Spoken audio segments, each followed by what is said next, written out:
మీ బాబుకి 2 route canals ఒక filling చేయించుకోవాలండి. చూసారా ఎక్స్రే చాలా డీప్ గా ఉంది క్యావిటీ అనేది. రూట్ కెనాల్ ఎందుకండి?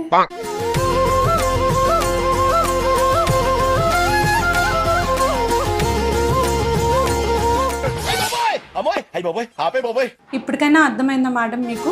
అదంతా ఇప్పుడు ఏం వద్దులేండి, బాబు ఇంకా చిన్నవాడు కదా, మెడిసిన్ రాసిచ్చేసాను.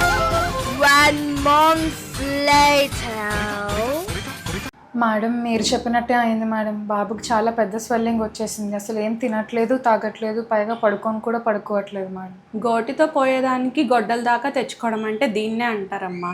అందుకే నొప్పి లేనప్పుడే ట్రీట్మెంట్ చేయించుకోండి అని చెప్పాను. అందుకే మిల్క్ టీత్కి రూట్ కెనాల్ ట్రీట్మెంట్ అవసరం లేదు అని ఎవరు చెప్పినా నమ్మకండి. మిల్క్ టీత్కి రూట్ కెనాల్ ట్రీట్మెంట్ చేయించుకోవాల్సిన అవసరం వస్తే చేయించుకోవాలి. అండ్ బాగా నొప్పి ఎక్కువ ఉండి వాపు ఉంటే పిల్లలు సరిగ్గా ఏమీ తినలేరు, తాగలేరు, వాళ్ళు సరిగ్గా నిద్ర కూడా పోలేరు. అండ్ వాళ్ళు ఓవరాల్ లైఫ్ స్టైల్ ఎఫెక్ట్ అవుతుంది.